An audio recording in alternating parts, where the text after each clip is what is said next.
Good evening and welcome to November Foxtrot episode 198. 198! We're two away! Two away from 200! 199.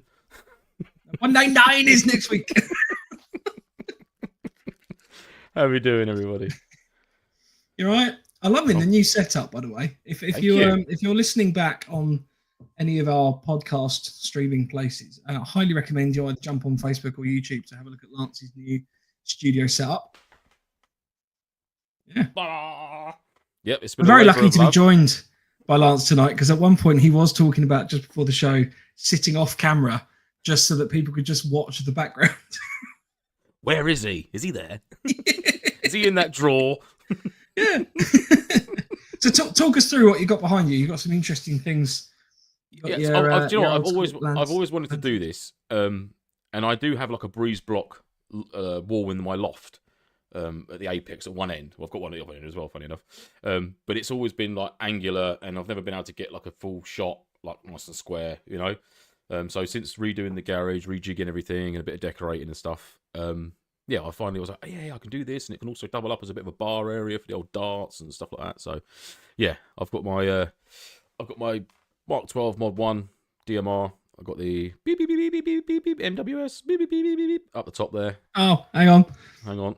I can't find it quick enough. This is embarrassing. Beep beep beep beep MWS beep beep beep beep. There we go. It's just up there.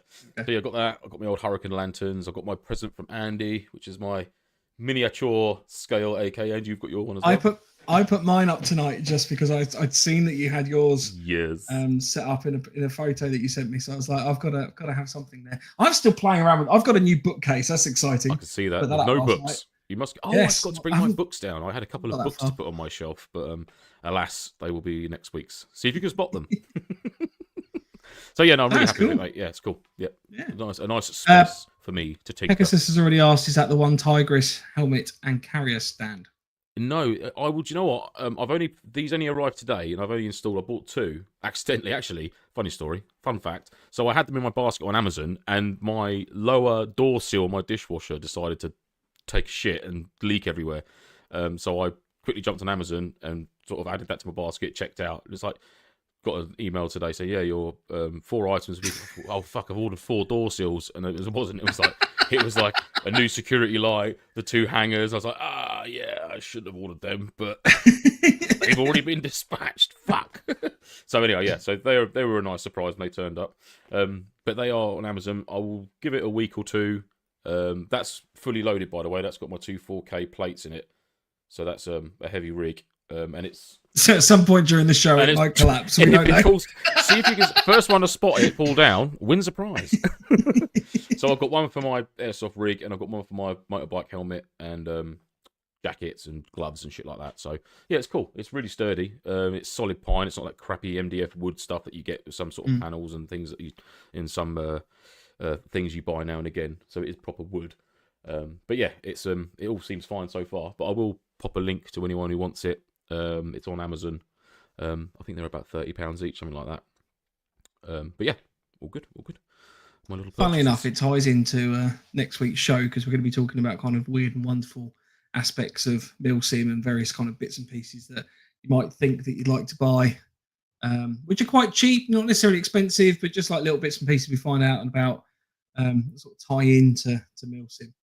Absolutely. But I was going to ask you, do you just on the back of that, do you find that there's sometimes like there's like a little price range of things that you're like, oh, I might get that at some point, and then you're like, nah, I just pop that in the basket while I'm buying something else. Just like, I mean, I've had a battery powered motion sensor tap which screws into the top of my little water container that was in my truck. God bless its soul. In my basket for about getting on for 18 months. It's $14.99, but I just haven't bought it yet. And it's just one of those items. I'm like, do I need to get it? But now I've got obviously my coffee making facilities in the garage. I think I will be purchasing my little electric tap. As camp as it does look, it looks wonderful, and I'm very excited. Probably run a mains. Can you run a mains just straight through? Well, I have been debating putting a urinal in here because that's a very different thing.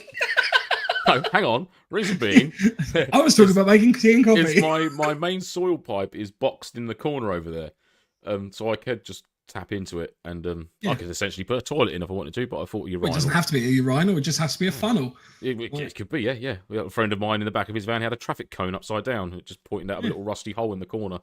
That was smelt lovely. I know someone with a story about a traffic cone in that position, but we won't talk about him. He might be joining us tonight. We never know. But yes, so the little man cave is pretty much there, aside from the bar area, which I've got to do at some point. But other than that, yeah, we're all good. Nice. Mm-hmm. So we're joined this evening by Marky Mark, Lavnad Challenge, Chris Berry, Carl, Punish One, hello, Les, Pegasus, Fat Pigeon, Kenny, James, Daniel. Hope everything went well.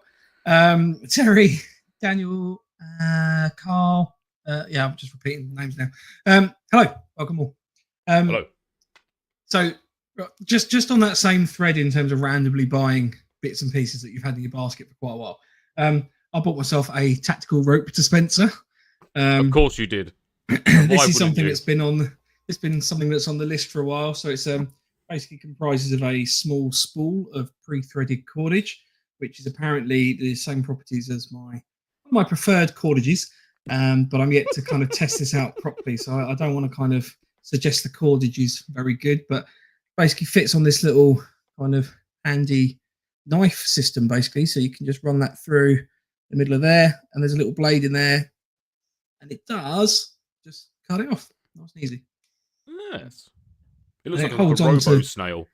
Kind of holds on to. Yeah, it does, doesn't it? Like a cool little, almost like a tape dispenser, I guess. But yeah, absolutely. Tactical rope dispenser. Like it. Perhaps you should buy some cheaper cordage and do your Christmas wrapping in it this coming year, 2025. Presents wrapped in cordage. Old school, like brown paper with a cordage. Do you know how much cordage it'll take? It'll be a nightmare. Just why have you purchased 9 kilometers of paracord? Well, there was an idea. Because I've been a very good boy this year. There's another little thing I wanted to share. I went to IKEA at the weekend, funnily enough, to buy said bookcase. IKEA sell waterproof bags. I had not seen these in there before. This was £2, which I don't think is too bad. It is called the Wren Share. So, don't know what that's relatable to. But it's just a classic little waterproof bag. It's got a square base to it. For size comparison, for those that have seen me in person, it's about the same size as my head. But can you wear it one reason I like just about, I do have quite a large head. It's not bad. It's a good look. That's like done an awful quiff job. There we go. Well, no worse than what I had before. The waterproof bag is a clear plastic, which I quite like, with kind of a mesh sandwiched in the middle. Nice. My thoughts are that ultimately that might be quite good if you've got a load of stuff in there that you just want to have a quick look through and see what bag. So if you're going down the route of color coding or sort of trying to have a bag that's got a few different bits and pieces in, you can kind of look and visibly see, so you're not having to kind of search through the whole bag. Mm-hmm. But I figured for a couple quid, not the end of the world. I don't think they do them in different sizes, Les. So I think that's pretty much it. But if you're interested, it's the Renshare R-E-N-S. Oh, sorry, Rensare, R-E-N-S-A-R-E. Rensare. Yeah, for two quid. Quite a good deal. Can't be bad. So, handy little wash kit or a gash bag or something like that as well, isn't it? Yeah. Yeah, I mean, to be fair, if you nice foot care kit, actually. I've seen a good if you were going wild camping or something like that, this would make a really good gash bag, because it's where it's sealable. If you've got these your MRE packs, when you're done with them, obviously they're kind of semi leaky, aren't they? You get that kind of you have your sausage and beans, and your bean juice starts coming out. You don't want that all over your burger and stuff like that. So having the ability to kind of roll that up kind of keeps everything in there. So yes. Right, on the show tonight, we are going to be chatting about reloading and resetting. So this is effectively kind of prepping ideas for us when we're about to go out into a new season. So we effectively regard Christmas being a new season, effectively for the new year, so 2025. I know, Lance, you and I both kind of fairly similar on this, but we kind of take a bit of a step back over Christmas and kind of reevaluate what we've got and kind of plan and kind of do a little bit of maintenance and the like. And we're going to be talking about our kind of go-to elements for that. We've both compiled individual lists, and we're just going to kind of bounce off each other with various things. So I don't know if you're ready to go, or I do have more I can share before that. Share away, sir. Share away. Oh, okay. Things to share. But there's only just one other thing, because I know Phil, and I was hoping that Phil was going to be on the chat. It doesn't look like he's turned up yet. Phil's not got up yet. He's still early doors. No, Phil pointed it out on YouTube. So I was having a little bit of a run through our YouTube channel, and I noticed that we had a missing episode. So I have now added that to YouTube, which annoyingly threw out a notification to everybody to say that there was a new episode. And I know a couple of people got confused that it was, middle of the week. It wasn't a Wednesday. Well, say middle of the week, beginning of end of the week. It wasn't a Wednesday, and it confused people. So apologies for that. That was what I just wanted to. Apologies for the confusion. So there we go. Do forgive us. Poor admin. That's what I was going to put that down to. Well, actually, I would like to say it was an episode that I wasn't present to. So it's. Oh, was it? Oh, right. So yeah. So we can blame him then. So well, he's not. Andy's not here tonight. He's unfortunately had to work. Tony's got him hostage, basically. Yeah. And he hasn't got much battery left on his phone, and he needs it for calling the emergency services. That's what he said. So hopefully we'll see him again next week. Absolutely. But we miss you. Right. So where you start, Lance. You crack us off with our list of things. Yes, I mean normally what I tend to do is do like a bit of an unpacking. Obviously, at the end of the season, let's say for example, the end of the season is like beginning of November, for argument's sake, and we're going to restart again sort of middle of Jan. So there's a couple of months there, 2 or 3 months where your kit's going to be sort of sitting about dormant, not doing a great deal. So after like the last event, for example, I might go through and get rid of any perishables, any food contents, bits and bobs like that. Make sure water bottles are fully sterilised, cleaned and fully dried out before I put them away. Even go as far as like leaving the caps off the bottles. If they're completely removable caps, put them in a jiffy bag next to it or something like that, so you don't lose them. But sort of like food content, chuck that out. If there's dates, it's coming close to, MREs and stuff like that, you'd be all right. But just make sure that the packaging's all kosher. There's no piercings or anything to it you've got some like bean juice leaking out. I'd probably choose to off that into the bin and replace it. But obviously, if it's in good quality, keep it in a nice clean tub somewhere in a darkened cupboard, nice and cool, not too hot. But yeah, I'd certainly go through like the perishables and that first, just to make sure it doesn't go rotten in your kit. I know Mike doesn't tend to do that very often and chooses to just buy new kit. Don't you, Mike? It's not strictly true. There has been 1 or 2 occasions where that may have happened, but that's why I have the annual clear through. The annual clear through. Yeah. So at least once a year, everything gets kind of sorted out. Once a year, everything gets sorted out, or everything gets repurchased. Wow, it's just helping. It's helping. How many source hydration bladders have you been through now? To be fair, I have avidly washed and cleaned those. I have bought subsequently more, but no, you're right. Come on now, come on. Yeah, so that for me, that would be one of the sort of first things I'd do is obviously like the end of the previous season, remove any of the perishables, bits of that, or at the very least at the start of the new one before you go to your first event for 2025, say, make sure that's all squared away and cleared out. I don't know if for you, Mike, whether there's a different first thing you do. I think we probably do similar things. I'm hoping that we can kind of just bounce between it. But I'm gonna come off with your sanitizing water bottles idea with that exact concept, which is if I've got Osprey canteens or anything like that, the BCB water bottle or whatever we're calling them. If you've got any kind of Nalgene bottles or anything like that, anything that's kind of potentially going to stay dry for a while, I would generally kind of like give them a bit of a rinse out, make sure they're dry before they go away. But before kind of getting them back out again, just utilising a bit of Milton, something like that. If it's been sitting out in the garage or the loft, you get all sorts of weird, wonderful things start sort of crawling into these bottles. Don't generally tend to leave them with the caps completely screwed up, just because ultimately, you want them to stay dry. So if there is any moisture in there, you don't want that staying in there for a couple of months and then basically rotting or going mouldy or anything like that. No, absolutely. So I'm always fearful of eating a spider. So I always just make sure to give it a nice rinse through, put a little bit of Milton in some of them, not the sauce ones, because the sauce ones are not designed for that. So I highly recommend washing any of your hydration stuff appropriately. Sauce hydration bladders, I think, just recommends warm water and a bit of soap. Don't necessarily start attacking it with bleach and various chemicals because you will just basically ruin it. James Elcock, exactly. Water pouches in the freezer can never fail.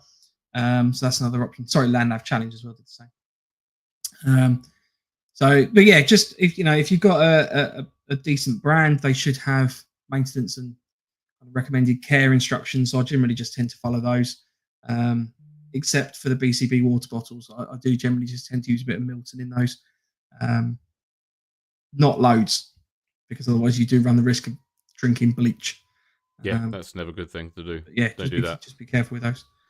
So yeah, that's basically sterilizing water bottles. Let's sum it up as that.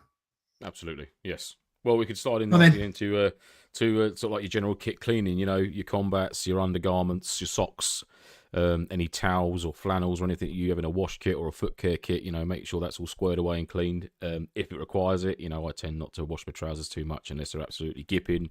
Same goes with my smock jackets.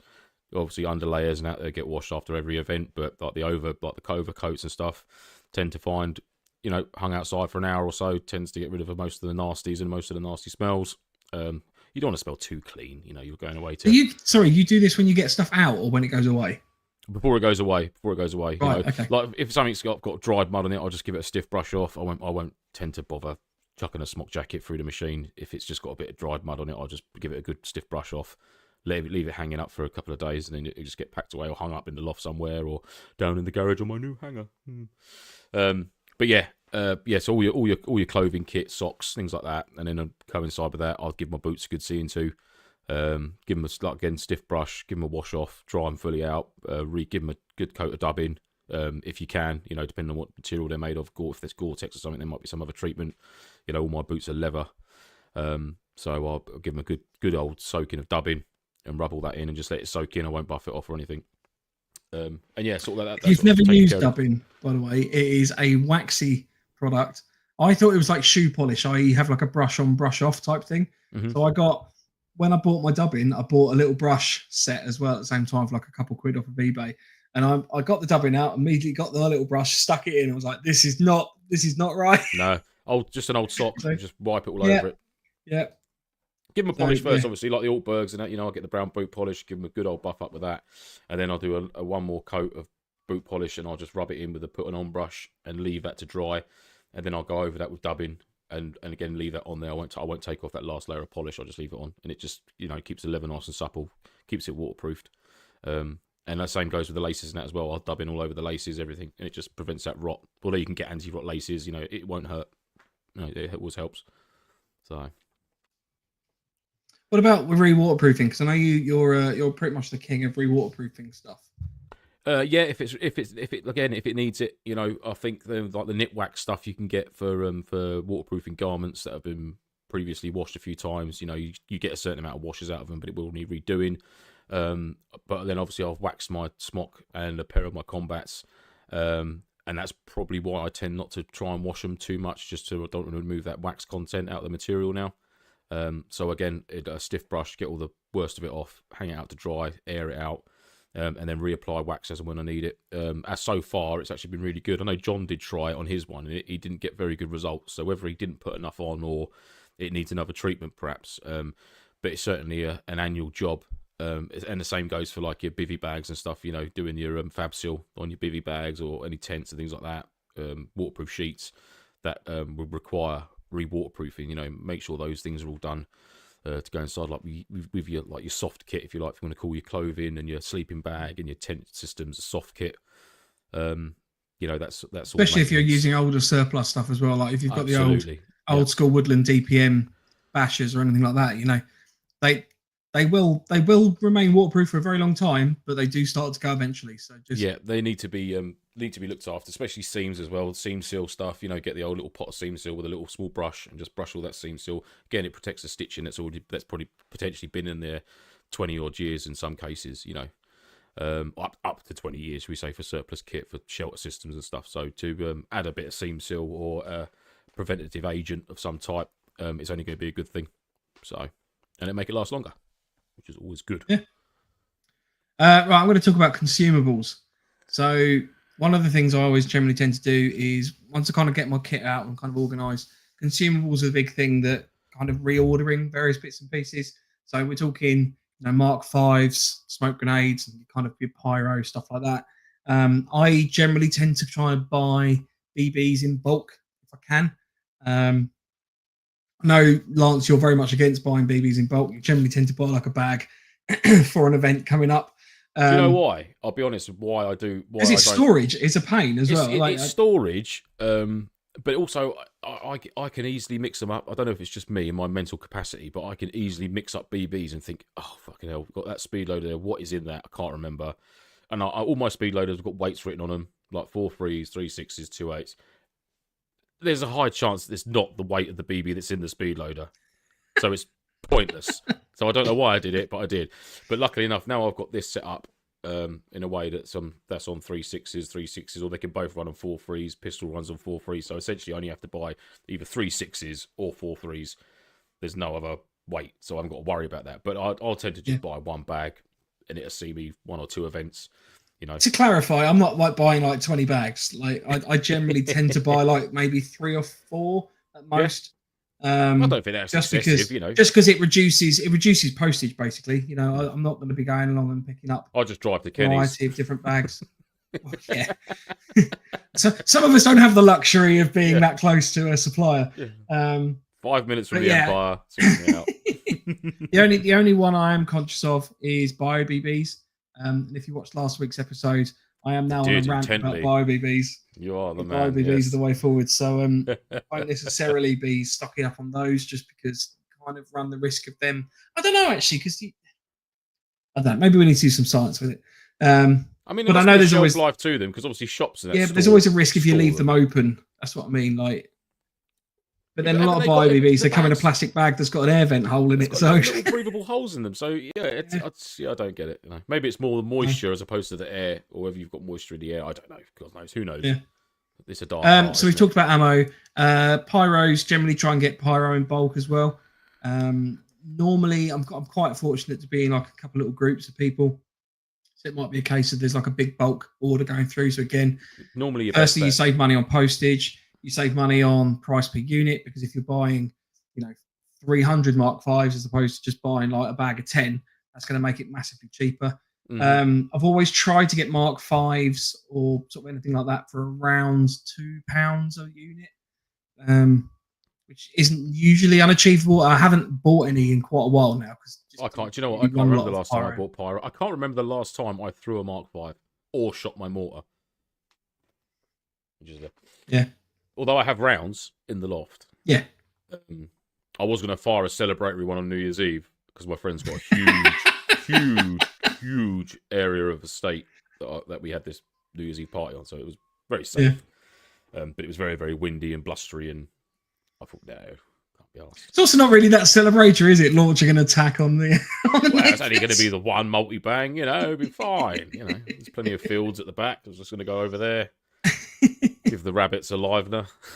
Yeah, I mean, you're right. Like I think 2024, I didn't really buy a lot of pyro, funnily enough. And like what I did, sometimes I picked it up at events, but you are looking at paying more for that. You will do, yeah. I mean, if you like you say, if you're in a team units and you can say, right, well, A, B, and C want 20 Mark 5s each, and they want some mortar rounds, this, that, and now, if you just get a big hamper together, 9 times out of 10, the supplier's going to be like, okay, wicked, got a big order here, I can do it for this price, because you're ordering a lot, as you would do, buying it in bulk, and then you can distribute it between the team as and when you need to.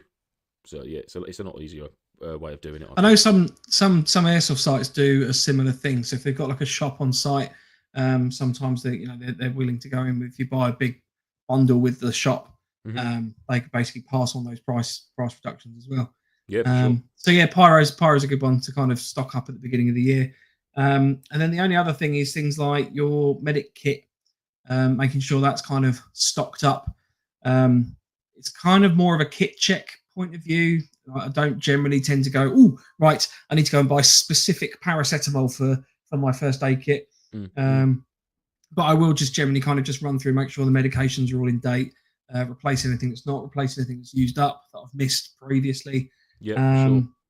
And then gas canisters as well. So things like your cooking systems, if you're using a jet boil or a MSR or whatever gas-related cooking system that you use. But the similar would be for hex burners, anything like that. Get your dragon fuel, getting all your little various fuel types and stuff like that. Just making sure that you've got what you're going to need going forward, basically.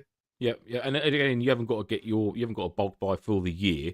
You could do it for if you've got 3 or 4 events coming up in the next sort of 3 months. So get 3 months worth of kit ahead of you. You could do it. You could do it on a bi-monthly basis. But again, the more you can get in one hit, saving on the postage, and then there's obviously the reassurances that you've got it. And it's not going to be like, oh, I've done the first event, but now everyone's bought that, so now it's out of stock. I haven't got it for the second event. Do you know what I mean? So yeah, sort of plan. How many times do you see when you go to events and people are like, the day before, oh yeah, shit, I've got to go to Tesco's, I've got to get some food. Have they got a shop on site? They got a shop on site? Yeah, cool. Because I need some ammo. Like I need some ammo. I need a gun. Yeah, and don't get me wrong. On-site shops are worth their weight in gold because, granted, there will be things that you forget, and ultimately, we need to support local businesses as well. So, for sure, yeah. I mean, you can still contact the shop in advance and then pick it up when you're there, save even more postage. Yeah, I mean, but from a prepping point of view, you shouldn't be relying on the on-site shop to sort of finalise your kit. You should already have that in the bag. Now, like you just said, Mike, then, whether you've pre-ordered that with the shop and you're going to be picking it up on the day, again, there's an element of risk there that there was an issue with the courier getting it to them, and therefore they've not got it for you, and now you can't take part in the event because it's a crucial item. I don't know what it could be, anything. Do you know what I mean, though? So it's my iPro. It's always, I mean, on-site shops, in my eyes, they're brilliant for when shit hits the fan and you're in a bind. And they're also good for just sort of tinkering and looking around and seeing little bargainy bits and going, ooh, I like that shiny. I want this. This is a shiny thing for me. So you can always do that. But yeah, I wouldn't rely on an on-site shop because obviously there's only so much the guys can stock. And that's got to be across a broad spectrum. It's not specifically Lance's on-site airsoft shop that we stock spares of all of his stuff. Just for him, no one else is allowed. Well, as lovely as that would be, they can't do that, so it's like usually a varying brands. Surely for some of your celebrity status, you have the Lance Airsoft shop, don't you? I didn't like to say anything, Mike, but as soon as you bring it up, Lance Airsoft Supply Shop, lass. Yeah, yes.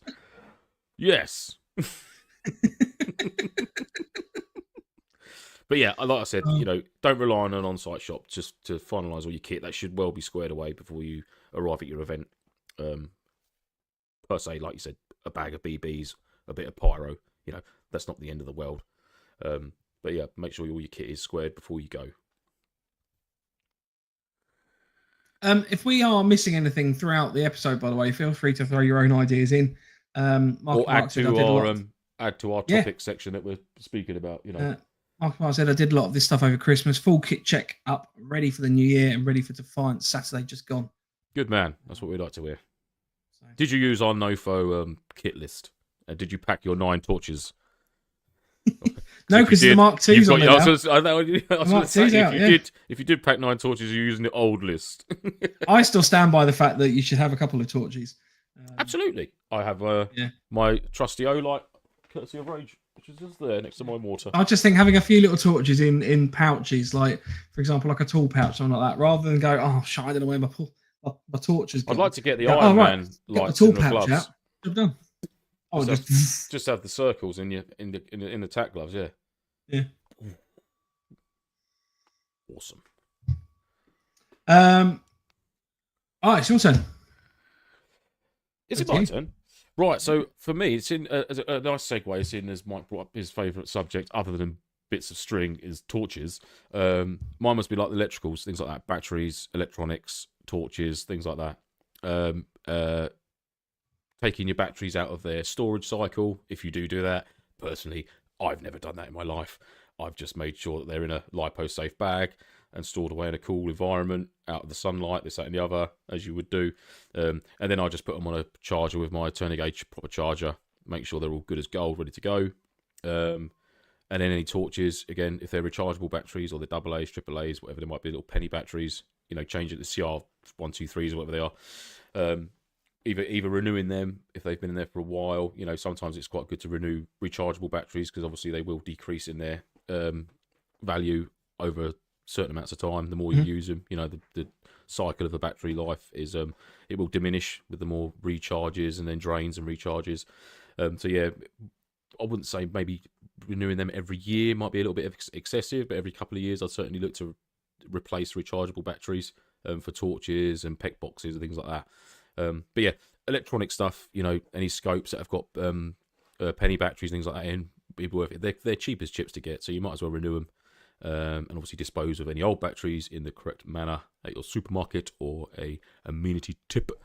But yeah, I tend to just replace batteries when either they start leaking. Yeah, that's a good time to start replacing them. Yeah, absolutely. Like, yeah. there's some crystals forming on this. I'd better go.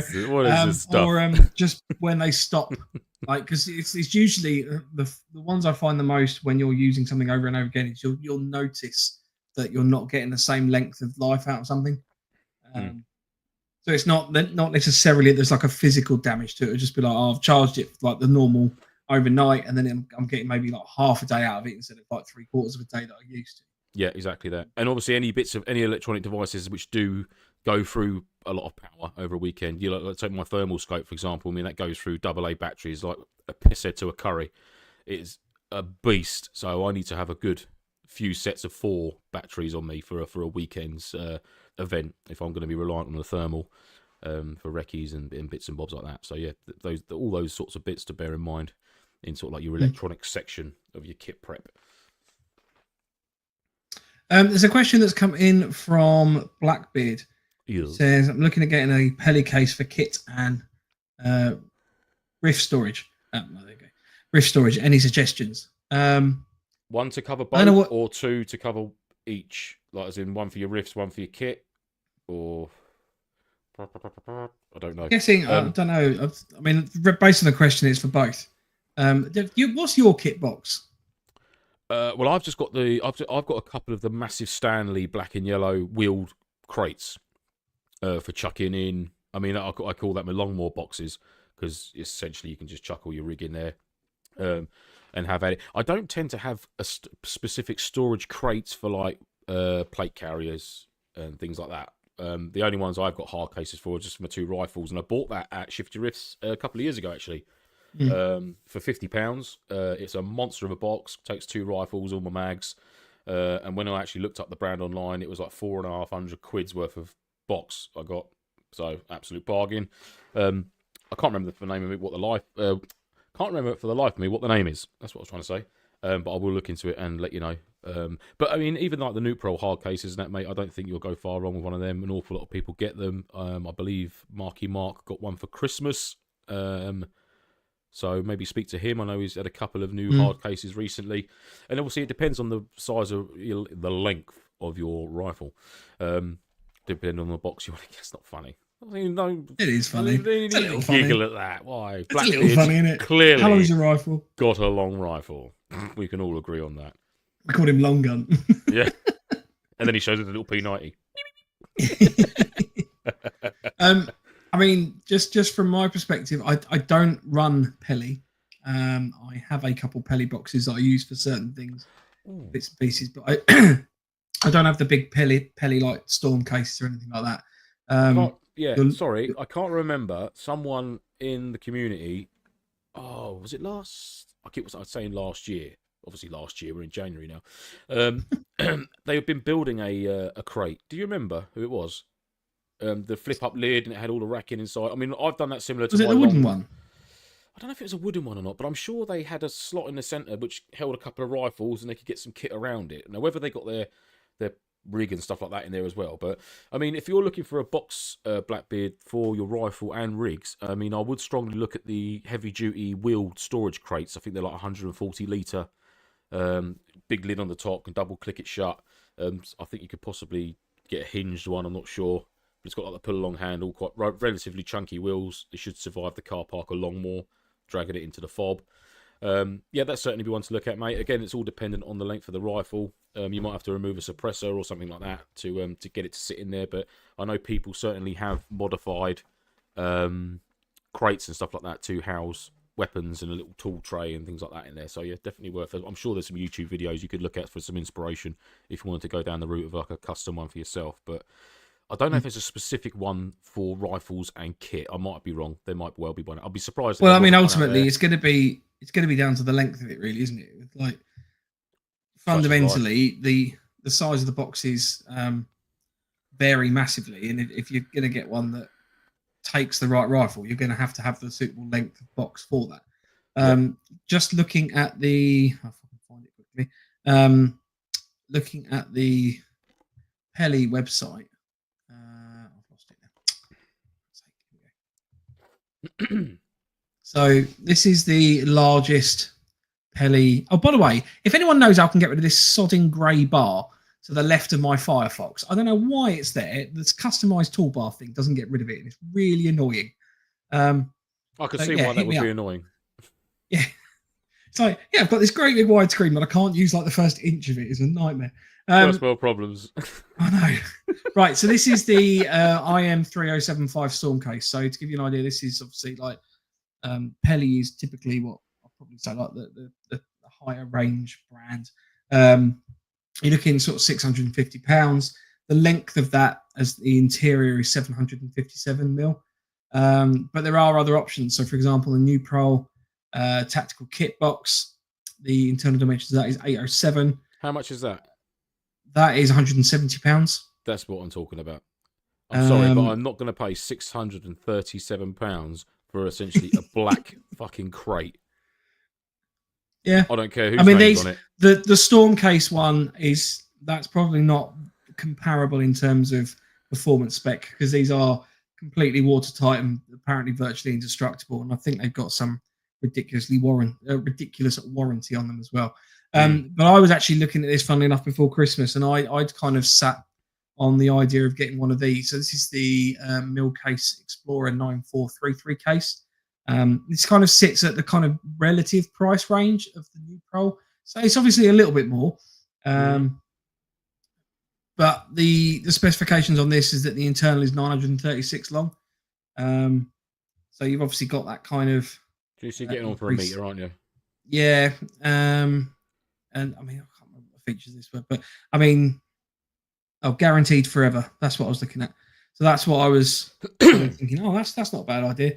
Apparently airtight and the like. So yeah, there's obviously a lot of different options and things out there that you can buy, and it is a case of kind of assessing what your budget is and what you want to do with them. A lot of people like putting the solid panel in the lid, so you can obviously put various things. So when you lift the lid, you've effectively got like an admin zone.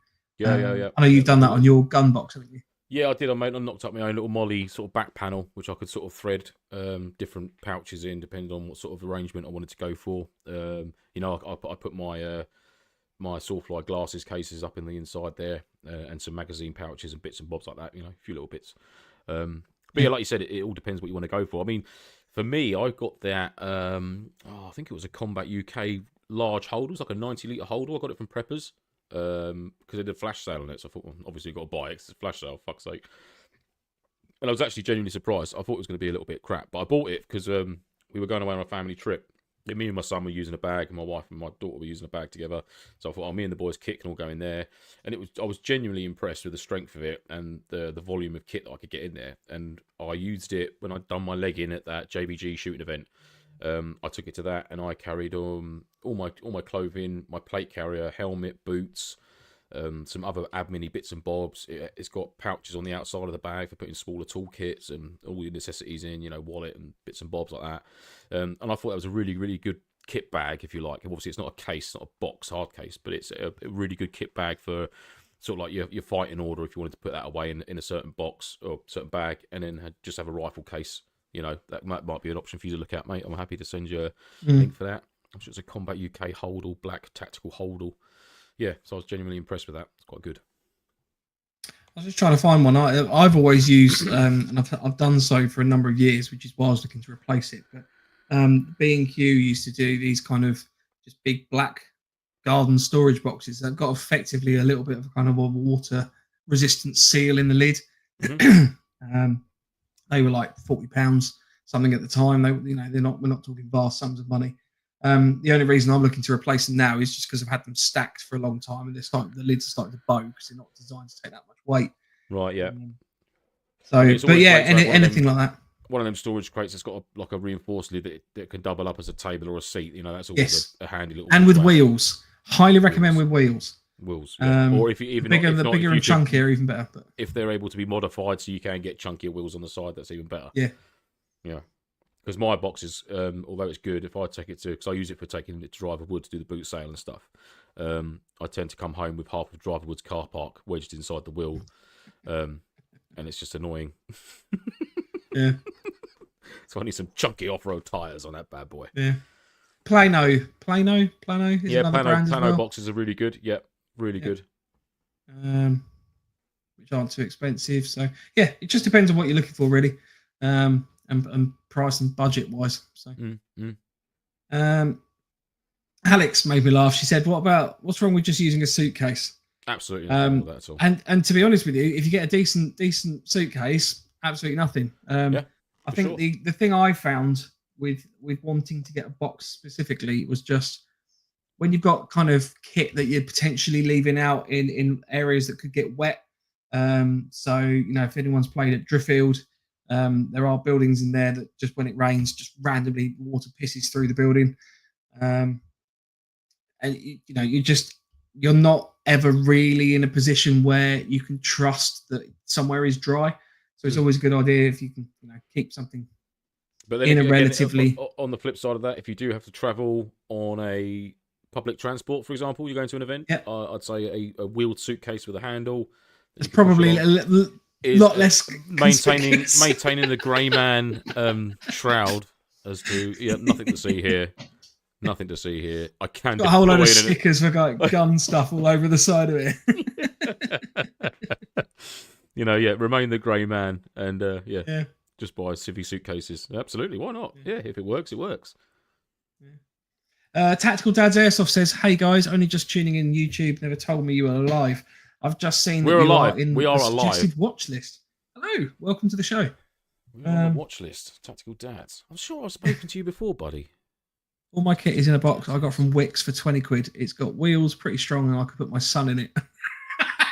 Yeah, that's a fair one. I could get my kids in the crates that I've got in the loft. Yeah, bloody things. Shame they're not soundproof because they'd be in there a lot more. Right, so I mean, it's probably number one on most people's list. Obviously, checking your weapons and your riffs and things like that, making sure that they're running as they should. So there is a kind of a general consensus that I think it's probably like a Marmite thing. Some people get their riffs serviced by, I don't want to say trained professionals because I think a lot of them are kind of self-taught, but getting your riff serviced by your gun tech, whoever that is, or yourself, is something that is done religiously. And then there are other people that are like, nah, I'll just leave it. And then when it stops working, I'll get it fixed. So I try and sit in the camp of someone that services them. But I do sometimes stray into the, it'll be fine. Yeah. Again, I'm all for the obviously if you're a skirmisher, if you're doing it every Sunday of every month without fail, plus you're doing weekend events on top. Whereas I probably do. I think I did one event last year, unfortunately, just through life and things getting in the way. But I'm normally on average between sort of 4 to 6 events a year. So my rifle servicing isn't going to be as frequent as somebody who's been going like 4 or 5 times a month, plus doing weekend events as well.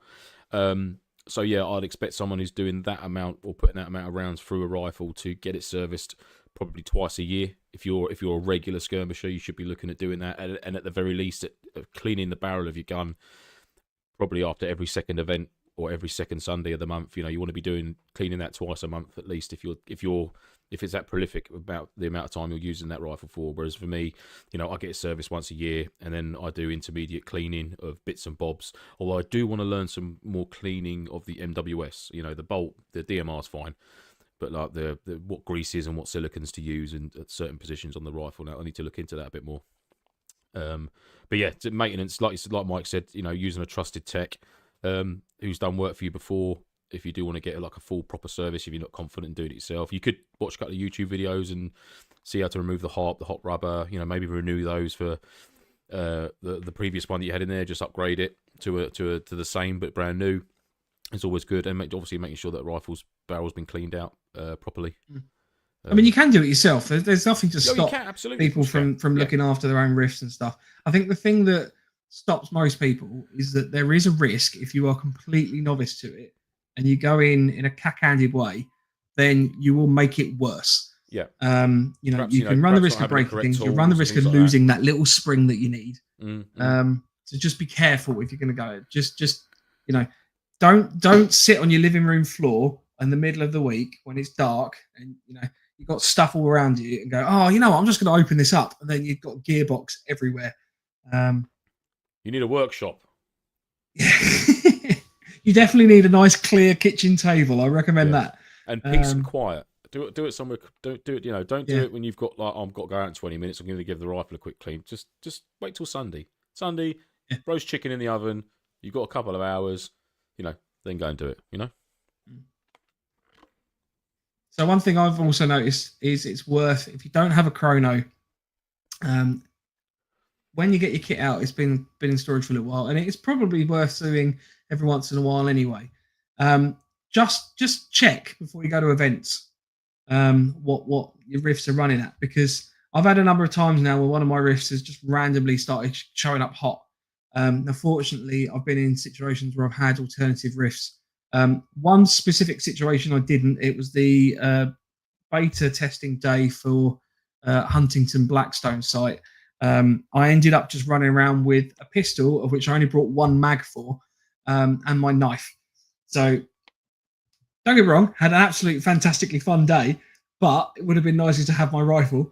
But for some reason, it's just hot, and it's one of these things. And I think it's the key takeaway from this is that please get into the habit of, if something has gone wrong at an event or something needs fixing, fix it. That's my biggest bit of advice, because the number of times that you go, oh yeah, shit, it'd be really handy if I had a clip here, or oh, I need to tape that up, or I need to sew my button onto my trousers. I was just going to say the button. Yeah. I was going to say the button. I was still haven't done it. I found another pair the other day that a button's come off of, because I think I've actually taken the button off of one to fix another pair of trousers stupidly. Robbing Peter to pay Paul. Yeah, so just bits and pieces like that, because we're all busy people, and you get to the point like a week before the event, you're like, right, I'm going to pack, etc. But your week is going to be busy. There'll be something that pops up, so and so's in hospital, you got to go visit them, or there's snow or something like that, or work's piled some work on, you've not got the free time that you wanted to. You don't get that time to pack, so take the time.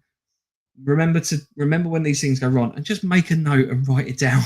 Yep, exactly that. This kind of leads on to another point, but I'll come back to my point on notes and things like that. So I'll defer to you, Lance, for your next point, and then we'll come back to lists. I just wanted to pick up quickly on what Mark said there, as a tactical doodle smithing mat for your rifles. Yes, doing all your work on. Yes, I can. He does do a lovely smithing mat there. You can get this one. It's got this hero on the front. I don't know who that guy is, but he looks damn fine. I need a hero. I'd quite happily have him looking up at me whilst I'm working away on my rifle. Yes, high quality stuff. Yeah, so get in touch with Tactical Doodles. Speak to Mr. Bill for and he does the custom ones as well. He can have your rifle sort of cartoonified and printed on them, which is always good. So yeah, remind me about Tactical Doodles at the end as well. We'll come back to some news on that front. The button, by the way, Mark, I had a pair of trousers where the button fell off the crotch. They're the SFU Next trousers, so they don't have a zip fly; they are button fly. And I've just never replaced it. You know, it's just something, and then it's gotten to a point where it's become a bit of a laughing joke meme events where I just rock up and just basically run around, not with anything hanging out. That would be incredibly awkward and inappropriate. Whoa. But just, you know, a little bit of extra ventilation that maybe I didn't want. Although it has come close a couple of times. I remember when you did rip your trousers and what were they? Your woodland, your US woodland. Yes.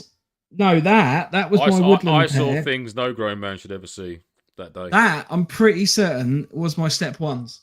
I have a suspicion that there is a grip or a friction issue between the step ones and the fabric that they use to make the Helican Tex SFU Next trousers. So I think those two fabrics grip each other a little bit more than they should do. And it was an older pair of trousers that I was wearing, so you know it'd been kind of, I wouldn't say worn through, but it was getting a perished. little bit. You had a perished gusset, son. I wouldn't say it was that bad. No, because it was down like the front of my trousers, around like the the main danger zone, wasn't it? Really? On the main, like the outer thigh, like the bit where you sit with Father Christmas, whatever that's called, like the top of the leg. Yeah, the thigh. Yeah. Yeah, but I'm not like inner thigh, like the outer thigh.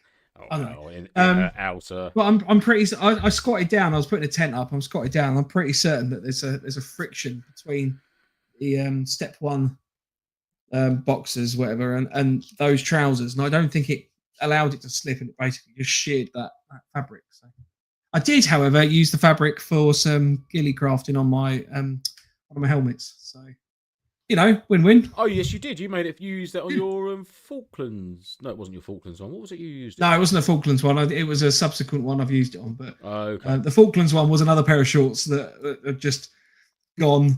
That no, actually, I went and step one, so you can't blame them for that. No, they just gone. Bye bye. But yeah, bye bye shorts. There's a really funny story about that where I actually went and bought, because I'd cut all this scrim stuff off of these shorts with the theory of using it on the helmet, and then I ran out like halfway through doing the helmet. I was like, I don't really want to go and like get new fabric, and otherwise it would look like I'd have half a head of one color and half a head the other. Ridiculous. So I went online and found that you could buy these shorts in like 6XL, and I was like, well, this is perfect to get more fabric for my money. So it's great. So I literally just bought a pair of 6XL shorts. And they came up, they were like that wide. Brilliant. Like sealed, like with the button done up. Like literally, that was the width of it. And I just just cut that all up and used it. So yeah, I thought it was a fun story. Nicely done. No, credit where credit's due. Upcycling. Anyway, yes. So go back to you. What's your next one? So we've done basically all the soft kit, if you like. We've done your rifles, electronics, batteries, ammo, this, that, and the other. So I'll be looking at now as my low carrying kit. So your webbing, chest rig, plate carriers, Bergens, and giving them a good going over. You know, there could have been a half-eaten Mars bar in the bottom of one of those rocket pouches. You know, half a can of corned beef's made its way into the bottom of an admin pouch that you weren't quite aware of. That's starting to sort of get a bit funky. Probably still perfectly edible, but let's not take the risk. So yeah, cleaning out all those little nooks and crannies, giving the bags a good shake out. Again, hanging them outside for an hour or so if it's a nice warm day, sunny day. Give them a stiff brush off. Again, I wouldn't go as far as washing them at all. But yeah, just making sure it's well maintained and that, you know, replacing any perished or frayed straps or webbing straps or anything like that. Any D-rings and loops that might need replacing. You know, if you've got a rig-mounted rifle sling and that's starting to show signs of wear, might be a good time to replace it. You don't want to be going into an event and you're sort of tabbing about and all of a sudden that decides to take a dump and you know, barrel first into the dirt. That's never a good day for anyone. So yeah, little bits and bobs like that. Just, you know, systematically going over your kit, starting at the top, work down the front, work down the back, go down each side. Just make sure everything's where it should be and everything's in as good a condition as it can be. You know, a little bit of frayed stitching or anything, you can just take a lighter to it and sort of melt it into place, and that'll take care of that. But obviously, if it's like tears or rips, getting yourself some wax cotton and doing a little repair job on it, you know, perfectly good service, perfectly serviceable bit of kit then. And yeah, just like I said, systematically going through your low carrying kit and making sure everything is hunky dory for the next season as well. And obviously adjusting as appropriate, because following Christmas, you may have put a couple of pounds on, so you don't want to be getting into your plate carrier and then your arms are just stuck up in the air because you're like, fuck, really should have loosened this before I put it on. Or like the plate comes to the nose, you can't get it down any further, and you're just sort of stuck there like this. Ah, fuck. I've done that before. Very embarrassing. Yeah. And it's not a quiet exercise adjusting a plate carrier because on the back. You have to do the tactical shout. Oh, don't. Yes, everyone, I'm making my plate carrier cummerbund bigger. Yes, you can all see it now. Fuck off and leave me alone. I mean, it's a good, with the whole plate carriers, anything like that. It's always worth just again getting yourself into the habit of making sure things are in the same places, so you've got a bit of muscle memory going on. Yeah. For those that don't and then suddenly do, I think it's a bit of a game changer, really, in terms of kind of suddenly realizing, actually, no, I do know where stuff is on my plate carrier, so that when you're laying in the dirt, 12 o'clock at night, it's pitch black, and then you suddenly want to get some Moralabo or something like that, or some cam cream, you can literally reach to the pouch that you know it should be in. Absolutely, yeah. You're straight away on it. So just making sure, again, that that's all squared away. You might have had an event. I don't know about everyone else. I kind of get to the point at the end of the year like, nah, fuck it. Just chuck that in a box or chuck that in a pouch or something like that. So it's just making sure that you kind of get into the good habits of making sure your kit's ready to go. And this is probably less like pre-2025 or the year of season, whatever. More just like every event, really. Just get yourself sorted. Make sure it's all in the right place before you go out. Yeah, absolutely. Yeah. It's tidy. And there's nothing wrong with, like you said, but before your first event of the new season is going through that cook set kit or that first aid kit, that foot care kit, whatever it might be. And if you can pack it, then might as well pack it. If you've got a Bergen there sitting there empty and you've got all these kit bags everywhere, if it's clean, fit for purpose, in good condition, and you can pack it away in a stuff sack or whatever it is and get it in the right correct area of your Bergen, then do it. The only thing you should be leaving out, really, I'd say, would be maybe your shelter system and your DOS bag, leaving it hang up. Just to keep it aerated till you need to pack it like a couple of days before or whatnot. But everything else, all them small little bits of kit, there's nothing wrong with you packing it away. If it's there and it's good, it's one less thing you've got to worry about, and you've got all that time then, rather than doing it the night before. I mean, I'm a bit of a creature of habit where I do like a couple of days before, I do like to lay it all out, make sure I've got it all there, and I'll pack it away. But once you've done that 5, 6, 7 times, it sort of takes away that element of worry. I know I've done it. I know I'm confident that I've done that. And you can see yourself with your kit when you've got so used to packing it in the same place in the same way. Blah blah blah blah blah. There's nothing left that line about. It's a good habit to get into. It really is. It's why I've raved about this before. The little tanker bag that I've got that's got my welfare bits in it. I call it my welfare. So it's like my cook set, my toolkit, and everything like that. It's so frustrating when I'm at home or something like that, and I go, "Oh, I need a screwdriver quickly." I know why one is. It's in my toolkit. I get it out, and I'm like, "I'll give it to my wife or something like that," and that's the last I see of it. For about 2 or 3 weeks, and I'm like, sort of following around, like, where did you put that? Because I need that. That's got to go back in. That goes back in a certain place. She always laughs that I am more organised with my airsoft kit than I am in the entirety of the rest of my life. Well, now you've got that lovely garage, which exactly seems to be getting squared away quite nicely. Getting there. Marky Mark makes a very good point of if you bought or been gifted a new tent, hammock, etc., make sure you know how to put it up before you get to an event. Absolutely, very good point. Highly recommend that. There is nothing worse. You shouldn't be bringing kit to an event that's still in its packaging. that should have been opened long ago, and you should have got well into it and had a good go with it prior to an event. Nothing worse than literally unboxing bits of kit. I remember a very, very good friend of mine was on was with a certain department of the British Army out in the US doing some training with a certain department of the US Army, and they were out in the mountains somewhere, and literally they hit the ground. Obviously the Brits there ready to go, and they look round to see a huge pile of kit with all these US dudes just busting packets open. What the fuck is this, man? Instructions out, looking at it. It's always very, if you do receive a new piece of kit, make sure you're fully understanding of how it works and this, that, and the other before you go to the event. Set it up a couple of times, use it, try it out. It might be crap. You don't know. Get out there and get amongst it. Get some scars on it. And some things, to be fair, I was going to say, some things like you won't properly get to test until you get to an event. No. But like, as far as you possibly at least try it on, make sure it works, make sure it goes together, make sure there's not a bit missing or something like that. Mm-hmm. Yeah, absolutely. Yeah, and another thing I was going to mention actually is any sales as well. If you're looking to move kit on and looking to purchase new kit, make sure you do that in your sort of like your off window of the season. So it gives you plenty of time to get that new kit in, try it out, make sure it's all good.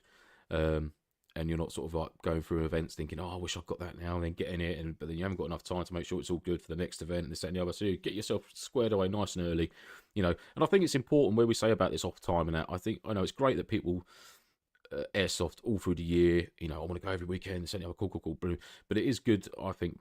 Personally, for me, I wouldn't want to do airsoft every weekend and every month of the year. I like to have a couple of months off towards like unless there's like a cool like a Mac event or something coming up.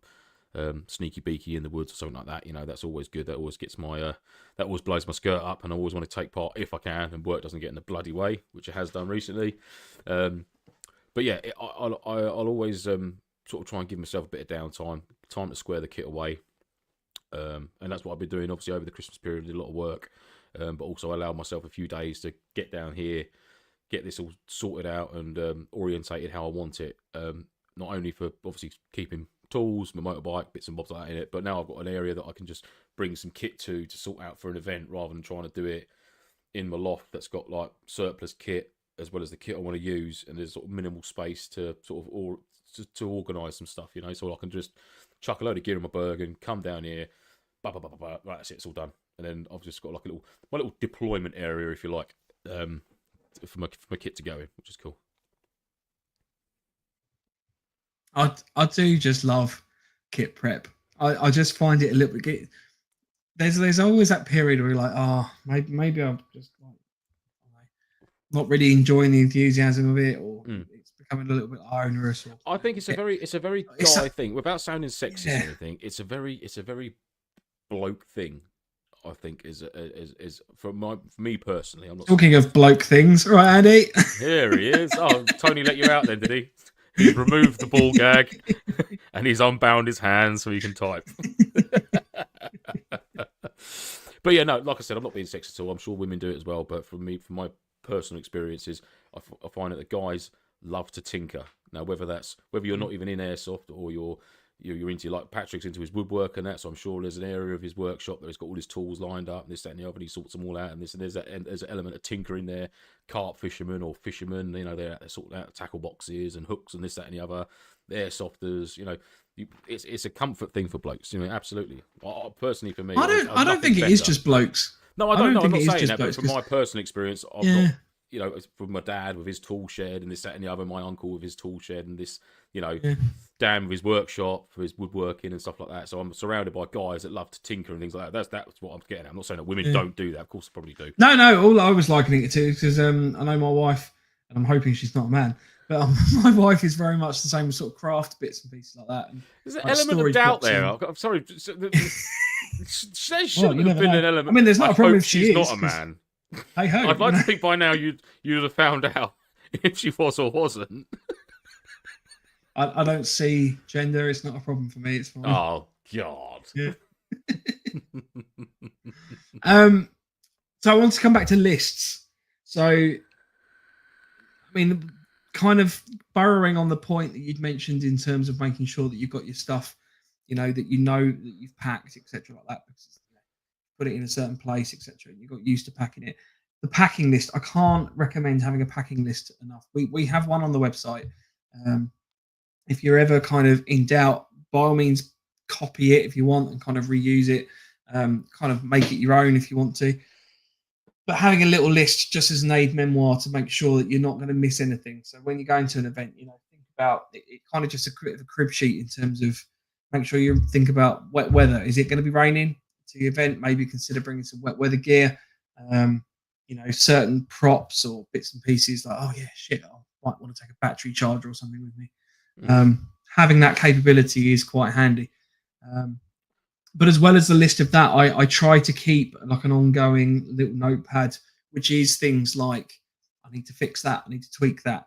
Come back from an event, you don't have to do it straight away, but oh yeah, that was rubbing a little bit on my back right hand. I think I need to move that pouch. You're not going to do that in an event necessarily, because first thing you might not know until after you got back. Because I mean, for example, I had a Glock mag basically mounted on my front left belly. That basically every time I crouched down, it was just smashing into the top of my leg. And I only found out when I got back because I had this massive bruise. I was like, well, I didn't run into anything. And it was literally just repeatedly just hammering myself with this Glock mag. So again, make a little note before you go to the next event. Go, oh, right, I need to fix that or tweak that or just make that little amendment just to make your life a little bit easier when you're at an event. Massively helps. Absolutely. Yeah. Big fan of lists. Yeah, lists again. And then like we said previously earlier on, once you've done it 5 or 6, 7 times, you'll find you might not necessarily need the list all the time to be with you, but it's there as a reference guide if you've been out the game for a little while and you want to just oik it out just to make sure that you're 100% satisfied that you've got everything packed up and where it should be. But yeah, like Mike said, muscle memory, putting things back in the right pouch, but you got it from, or the right area of the Bergen, whether you've got your right and left rocket pouches, making sure one's that and that's where that's going to live going forward, and keep repeating it. Repeating and practice is the best way. I mean, the thing I find it comes in most handy with is when you change role. So a lot of us will have, a loadout that we kind of generally tend to default to. So you'll find that there'll be some guys that like their Op4 kits, like their ODs and stuff like that, and kind of that sort of color scheme. There'll be the majority of people, I think, probably have multicam loadouts and MTP and the like. When you go to an event where you're suddenly going, oh yeah, shit, I'm DEA now, or I'm cartel, or we're doing a Vietnam milsim or Falklands or something like that, you are completely taking out your general, this is how I have everything organized. Because if you've got everything set up in a multicam Bergen, first off, that's not going to work. You need to change that up. Does depend on the style of event. So having that list means that you're not going to forget stuff, because you will be taking the same stuff, but now you're completely changing up your carry system. You might be changing up from a plate carrier to a chest rig or something like that. So you now need to kind of reconfigure everything. So trying to just have that reassurance of like, right, I've got my list, I know what I need to bring. Trying to marry up the way that you've got stuff stored on your person, if that's your approach. If you're taking a day sack or something like that, making sure that that's got what you need in it.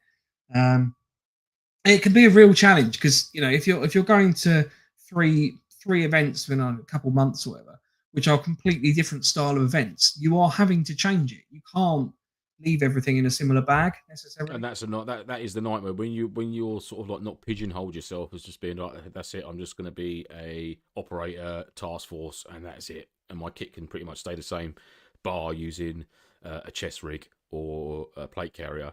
If you are taking on all these different roles, DEA and this, that, and the other, and the belt setup changes and this changes and that changes, then it can become a bit of a nightmare, can't it? Absolutely. I always like to have a fallback loadout, and I always hark on about it, and it is the Bergen. If you can start off your milsim journey, if you like, with knowing what to pack in a Bergen, how to pack it, and to sort of like sustain yourself for 24, 36, 48 hours out of that bag, then any other event you go to where you're in hardcover and you can take a pelly case or a big storage crate with all your gear in it, it's going to be a breeze. Packing that stuff that you've got to carry on your back, on your fighting order and in your Bergen, learning how to pack sensibly as to what's priority and what's a luxury, it will stand you in good stead going forward when it comes to other events that aren't as strict, or other events that you haven't made as strict for you, because obviously you're the one who's going to be carrying it. So you could pack whatever you want, take the lot, but just remember you're going to be carrying that. So you need to weigh up, what do especially if it's your first event. Yeah, you will learn very quickly the things you don't need. And what do I need? What I want and what I need are two different things entirely. Yeah. There'll be an awful lot of wants that you really don't need. Yeah. But there's an essential list of needs that you do need to take. So yeah, just bear that in mind. But like I said, if you can square that away and get that down, get that nailed down, pack in a Bergen, and and living out of it for a weekend, then yeah, it'll be a fucking breeze for you. Absolute piece of piss. Best thing to do. Best thing to start off with is a Bergen. Whether it's a just second-hand surplus one, grade 2, might have the odd buckle that's been replaced or a bit of stitching here and there. God, doesn't matter. They're all pretty much the same size. You know, they're pretty much the same layout. It doesn't matter. But all got a rocket pouch. You just each side, this, that, and the other. So yeah, learn to use one of them, and you will be golden. Yeah. Major Quimby pointed out that even more than just setting up a tent, going camping in your whole sleep setup is great. I found my sleeping bag, it's very small, for example. I mean, you can just pack a Bergen on a weekend, book like a camping site, and then just go and camp at that campsite. Absolutely. You know, you're not paying vast amounts of money to go and do that. You know, you could go in the garden if you wanted to, if you've got that capability. You can go to a friend's house.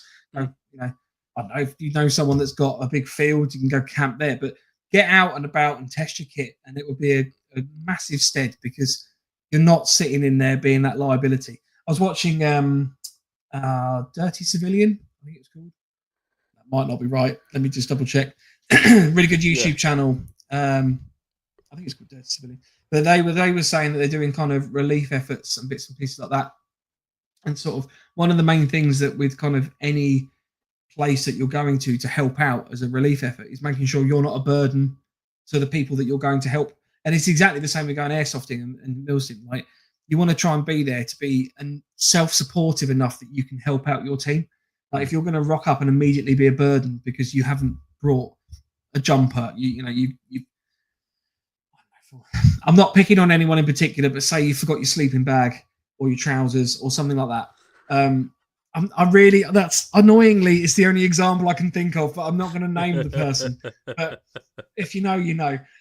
But basically, you turn up. It does create like a little bit of a liability, because if you're there with a team and you're proper out in the sticks, it depends on the type of milsim, but if you're proper out in the sticks, you could be a bit of a liability. So trying to kind of work that through. Yeah, I mean, and again, obviously, as self-reliant as you can be. If you're new to it, then you're going to be a little bit green, if you like, which people have got to expect. But that doesn't mean you've not got all the correct stuff on you. You know, you might have tried as hard as you can to know how to use it, but until you get to an event where you get people that have been doing it for an awful lot longer, who will show you, the bare bones of this is that, and that's how you do it.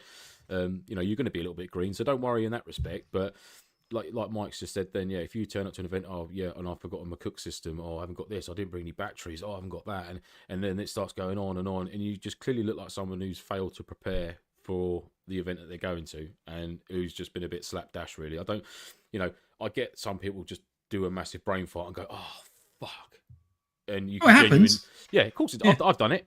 Everyone's going to do it. You're only human. You're going to make a mistake, but when it's like that regular thing of just consistent cock-ups and not having this, or if anyone got that, I'm potentially going to be outside for 8 hours, but I haven't brought any wet weather kit, so I'm not going to do it. That's when your lack of preparation is starting to cock an event up for other people. You know what I mean? And that's when all the ill feeling starts happening, and people start taking a piss and making comments. That's not going to help. People know they've cocked up. You don't need to be bashed for it. If it's a bit jokey and a bit ribby, then that's fair enough. But it can genuinely start pissing people off after all, especially like organisers and that, where they've got to try and accommodate someone now because they couldn't be bothered to check their kit before they went. Oh, have you got this? Or I can't do it then. And it's almost like it's the event organiser's fault, or it's the team's fault that this person hasn't brought X and Y with them. And that's not the case. So just make sure, doubly sure. Measure twice, cut once. Yeah, I think the core of it boils down to the fact that something will go wrong. So the more that you as an individual make yourself self-sufficient, the more your team has resource and capability to deal with the thing when it actually goes wrong. If you're going into the scenario or the fight or whatever you want to call it, where say you've already run out of ammo, you're not much use. Like, you've now got guys having to try and you're get literally a ammo target to you. Yeah. That's it, yeah. Hope for the best, but always prepare for the worst. Any eventuality, especially in the UK. You can get all 4 seasons in one day sometimes. And it costs nothing to chuck a poncho in the top of your Bergen. It's very light kit. You've got a basher there. There should be no reason for you to be able to keep yourself relatively dry in a downpour. That's just an example. But there's many different little categories of bits of kit to consider. But then again, on the flip side of that, you've got the whole, if you're going in with a Bergen on your back, there's the wants list. I want to take this, but then I need to take this, and you definitely need to get that need list nailed first before you start thinking about the wants and the luxuries, if you like. Do you know what I mean? Before you start thinking about all that, be realistic. What I first done was I packed a kit bag of what I thought I would need for a weekend event, and I did that event, and it was monstrous amount of stuff. And then you come back and you make two piles: pile of stuff you used, pile of stuff you didn't. The stuff you didn't use, you're probably never going to use it again, and it won't be a requirement. And then you'll slowly and surely start to make this personalised kit for your needs, for your style of play, for your style of event, how you carry out the event. My kit list may be completely different to Mike's. There'll be similarities there, but there's be certain things that I've got 400 torches all over myself. So. Yeah, I don't take any torches to events because I know Mike's got them. Who wants a torch? There's like 12 guys over there. All running around the same tree. Like, fuck. Yeah. Good diversionary tactic, though, isn't it? Just having like a head torch there and there, one on yourself, and just like, three of us. I've been in so many situations where, for whatever reason, I've needed a light and not had one. Be it that my head torch wasn't on me, I've left it. I've brought one head torch and it's back at my fob or my pit or whatever like that. Yeah. So, shit, I can't see, or something has died. I'm just always like, I massively go down the rabbit hole of, right, if I've missed something or if something has gone wrong, how can I remediate that next time? I think there's only two other people. Bit into shit. I brought DEET the next time. Yeah. I got sunburn. I brought some sun cream with me now. Yep. Not loads, like a little amount. Sometimes you've got you like you say, you learn from your mistakes. So for next time. But going back to the whole torch thing, I think there's only two other people that I've seen. As soon as they get to like a woodland or whether we're meeting up for a social with the team sort of thing, I think it's Terry and John. It's literally one of the first things they both do, and I'm the same. Is head torch comes out and the strap's made really loose and it's just put around your neck like a lanyard and just like tucked in your t-shirt. So you got the head torches there. So come nightfall, it's like you've been sitting there chatting away all day long. You've had a few beers now. It's getting really dark, and you think, oh fuck, I better. And then, got the torches there. So. Happy days, yeah. Another little force of habit that I always do. I always keep my head torch either on the top of like an admin pouch on my plate carrier, or it's in my commander's pouch on my webbing, just so at that time of day I can just chuck it around my neck, tuck it into my smock, and I know I've got my head torch just there. I've got light, I can see, I can deal with any situation, any first aid that needs administering. In my first aid kit, I've got a little Petzl head torch. It's a tiny little black one with a little red switch on the side. You do have more than one torch on you. Oh, I'm not saying I didn't, but there is torches to excess, and then there's there was a few too many torches on that kit list. I will grant you. It's quite funny. I can't remember what event I was at now, but someone said, "Oh no, I've got a torch on my gun, so I don't really need a head torch on that." I was like, "It's a fair point. Not going to argue with that." Can't wait to see you set a basher up with your rifle out. Yeah, can't wait to watch you cook. Stirring pasta. Andy says, "I'll just follow Lance on Mike. I rarely bring a head torch now." He's such a maverick. Yeah. That sort of comment. Didn't even bring a basher to one event, did he? I'm so glad that he's on the same page as you with regarding the bio BBs as well. That was good to hear you two both gelling on the same topic and being completely as one. Complete, a unified force. Absolutely. I think all Andy said, you made a really valid argument, and then it cut to Andy and he just went, "I don't give a fuck." And that was it. End of statement. I was just trying to find it. There was a really good another like YouTube video type thing I've been watching. It's like a little mini series, and they have not just a head torch around their neck, so they almost have, I can't remember the name of what they called it, but there was like a certain phrase they had, and they had all of the things. There was like 3 or 4 things hanging on like a necklace. Like an lanyard. It's like it was like it almost looked like a Vietnam ear necklace with like things hanging off of it, but it was like they had a little torch. And we're talking like little tiny things. Yeah. I think it was like a little striker and flint and stuff like that. And that's quite a good idea if you're ever out and about, like having, I don't know, you probably wouldn't want a Leatherman hanging off you, for example. That's quite heavy. No, but you can. They call them a neck knife, don't they? And it's in a tiny little sheath, and it just. Yeah, Really but cool. I mean, just having a knife there. Firstly, I always worry about having a knife there. I think if you've got a blade on you in a Leatherman or something like that, I think have it on a plate carrier or on a belt or something like that. Mm-hmm. I can't think of a lot of things that I would have hanging around my neck other than a torch. Don't know. I do know what you're talking about. It's like an admin line or something they call it. Yeah. And that's another thing. Good point for tying off bits onto bits of paracord and that, and put it in your pocket. You know, if you've got a torch that's got a keyring on it, you know, bang on a little bit of paracord that's a foot or two long, and just tuck that paracord in your pocket. So if the torch does come out, you're not going to lose it. You know what I mean? It's always on there. It's got that safety line there. You know, it's a good little pointer. Wish I'd done that with my Leatherman mutt tool. Yes. And my Olight Perrin 2 torch as well. Oh no, that was entirely your fault. Oh, absolutely entirely my fault. Yeah, absolutely. Although I blame everybody. I feel else you as for the well. mutt tool. The Olight was entirely your fault because you're showing off its magnetic capability and then left it there. No, it was able to magnetise to metal, so I thought, oh, that's a handy little evening light on my bed bunk, and there it stayed. Yeah. Never mind. I'll just run through some of the comments quickly. So, Daniel Brewer, any plans for a NoFo interest in Milsim this year? Probably not. I don't think we're planning anything on that front. We haven't discussed. We've discussed other things, but not the what do we call it again? What was the acronym? NME. NME. NME. NME. Yeah, we're just going to start a new National Airsoft Festival. Yeah, but we're going to do it properly. Well, I mean, it'll be like Winter Wonderland. It'll just be like, right, if we're going to do, it's going to be the AI the Willy NAE 500.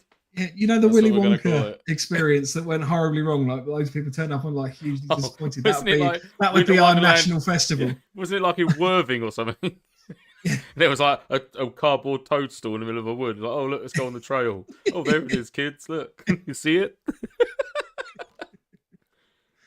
Alex says, I found Altberg's too heavy for me when a site is too muddy and it sticks to my boots. My boots. My boots. And shame Taiwan gun that doesn't deliver to the UK anymore.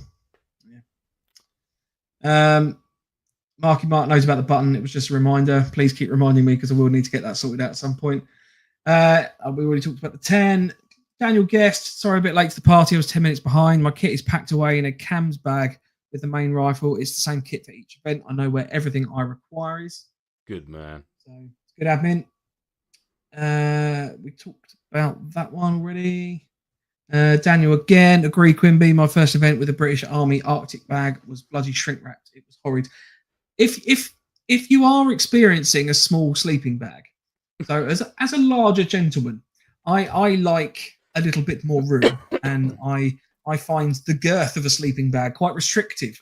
You can buy expander panels, so I think they are snug pack. Regard them as they're called a baffle or something. Is it a baffle or something? Well, they're called baffles. I think it's they actually call it an expander. Yeah, snug pack. The brand of it is EXPANDA expander panel. Gangster. And it is, yeah. Woohoo! For all intents and purposes, it is a wedge of sleeping bag that basically zips in to your two zips, which does just allow a little bit of extra width. You can get them left or right side. You can get them with different fills as well. So if that's of interest, I know you can get them for other brands. So I know Mounted Equipment do one. Mm-hmm. So I would have thought that it's probably something that's quite common, but you might have to kind of search it out a little bit. I don't know if there's compatibility between brands. So for example, if you use a snug pack expander in a Mountain Warehouse sleeping bag, I don't know if that would work necessarily. But just obviously make sure your zips are compatible. Don't buy a right-hand side one if you've got a left zip sleeping bag. But I find that massively helps. Yeah, I'm sure. Yeah. Andy says, no, I'm still here. Okay. Good. Make sure your tent doesn't smell of freedom. Absolutely. And then a couple of people questioned what he was talking about. And he said, my USMC tent, first time I took it out, smelled of vomit and marine smell. So, yeah, that smelled awful. Yeah. Proper awful. Out of interest, if anybody is interested in a USMC tent, I now have 3 and have decided that I don't need 3. So if anyone would like to buy one, I have one going. Message me. Is this because Anna found out that you got 3 of the same tent, or No. So, in short, I bought the third one on the basis of thinking that I was going to be able to use it as part of a trade for something else. Dan gets send? That didn't work. So yeah, if anyone's interested, just let me know. Oh, Daniel, yeah, let me know, mate. I can chat to you. So I'm not looking to make money off of it. I will literally sell it to you for what I bought it at. And if you're interested, I bought it off of oh shite, I can't remember his name. Jeff. No, who's our? I call Oscar. him my milsim dealer. That's what I forgot. Is it Oscar? Oscar, yeah, Oscar. But these companies, Delta, it's not Delta 24 Surplus, it's Summit Surplus. 4624, Delta 24 or something.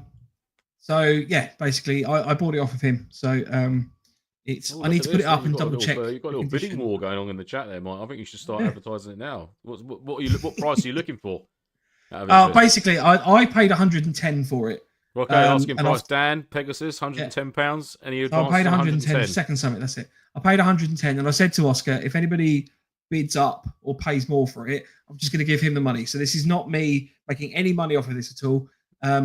Before anyone goes, I'm definitely having that. Let me just double check it because I know that one of the poles has cracked, and it's got the spare replacement bar on it, the little fixed bar.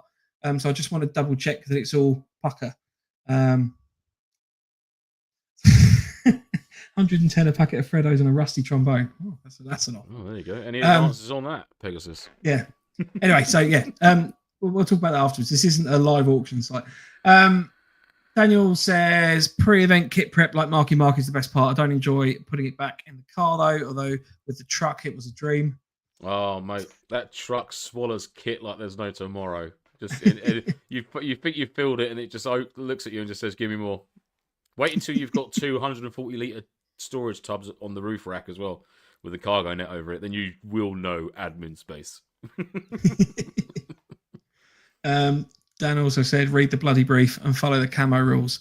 Grinds my gears when someone doesn't get involved on an intellectual level. I mean, that's the thing. The main thing with any event prep, and I would say that's event prep rather than your kit and get yourself squared away, is get involved with the event. There is, it's you see it at skirmish days. It's like, you know, the event. There's a really funny meme that popped up on Facebook with this during the week, but it was like the event organisers like, right, this mission is a hostage rescue capture bomb disposal mission. We're going to be capturing here. You've got to locate 3 pins over here that allows you to activate a key code over this part of the site and then defuse the bomb. And then people are like, yeah, so just a team deathmatch, yeah? It's like, that is not what Milsim is about. You are not just there to rock up and just have a firefight and just, you know, have a blap at each other and have to wear coloured armbands. Like, it's meant to be more immersive. You've got uniform rules. You've got objectives. I'd like to say that a lot of, from a Milsim perspective, I couldn't speak for skirmishers or anything, so I don't really do it. But from a Milsim point of view, I'd like to think that quite a few, if not majority of Milsimmers that arrive to an event are fairly intelligent people. They've got a bit of common sense about them. But then I've also witnessed on the flip side of that, as soon as they enter the gates of the site, all that common sense just seems to disappear, and they no longer know how to function as a human.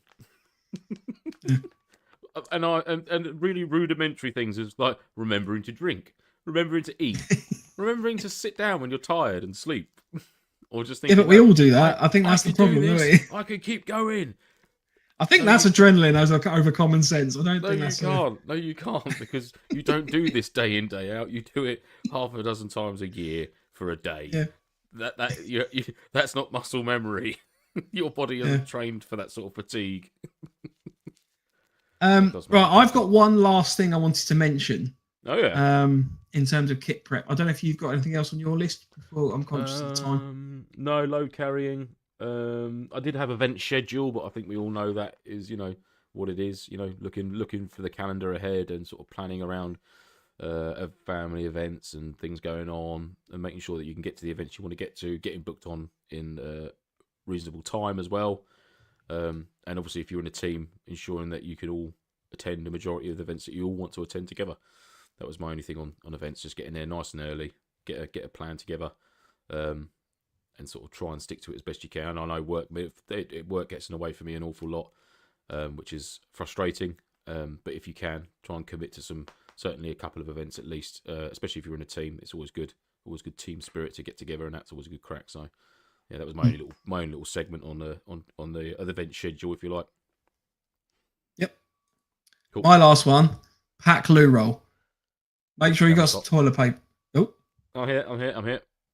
I don't know what's happened there. Make sure you pack toilet roll. The number of times that you go to events and it is, I mean, for the most part, we're obviously playing on an airsoft site. Don't generally need to go and dig a hole and have a little crap in the woods. But I think we've all used a Portaloo in the past. Yeah, they run out of toilet roll very quickly. Yes, no, I know it's Milsim, but that's why I would expect people to have their own toilet roll. Be squared away, have some blue roll. You don't need an entire roll. If try and nab one out of your house when it's about halfway done. Take the cardboard insert out of the middle and flatten it down. Yeah, even the tissues out of the ration packs. You can get hundreds of them for cheap as chips. You can buy 12 packs of them, can't you? The little tissue packs. Pound stretcher. Interestingly, there was homegrown gear, something like that, or garage grown gear. They specialise in ultralight camping equipment. They were advertising they've got like a little bottle cap that's basically a portable. What's where you wash your ass after you use the toilet? Bidet, yeah, a portable bidet. So basically, you take like a water bottle, you put this thing on the end, and it's basically a water bottle cap with like a little hole out, so you can just kind of like squirt yourself instead of needing toilet paper. It's like, just take toilet paper. It's not that like heavy. I don't think I'd like to have a wet arse. Really? No, well, I would immediately want to use toilet paper to dry it off again. Yeah, dry my now I have to dry my arse. Yeah, with toilet which paper. I would probably want to use kitchen towel over toilet paper because it holds together. Or just use my schmag and then yeah. Where do you get that brown schmag from? Wasn't brown when I bought it. Yeah, took a long time to bleach this bad boy. Marky Mark, but Mike, how are you going to go check your poo at a later date if you didn't poo in the woods? That's a science experiment, my friend. That's for science only. That's what it is. There's no need for it. It's a deviant sort of mindset. That's what that is. It's just science, isn't it? Right, that's pretty much the end of the show. Next week, we are going to be chatting about...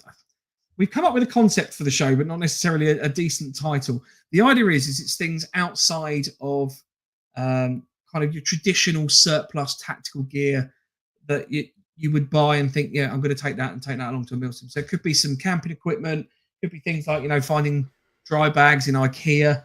We're going to be kind of looking at the kind of more tales of the unexpected.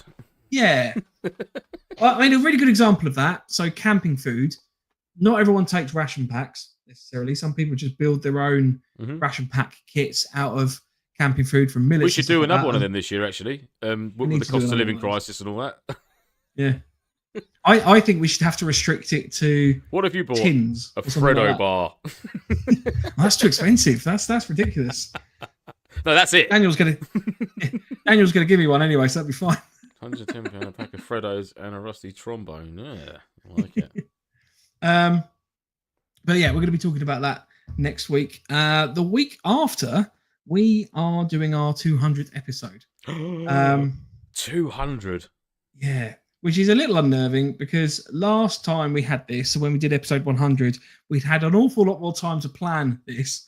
Now, I appreciate the fact that we knew episode 200 was coming, but we'd originally planned episode 200 to be before Christmas, which then fell through because we had sort of various periods where we couldn't make the shows. So it's knocked it back till after Christmas, which we are now slightly less prepared for. So we will be coming up with some fun and games, bits and pieces like that. So that should be a cracking show. But episode 200. Episode 200. I think I'm about episode 194-ish. I think I've missed a couple.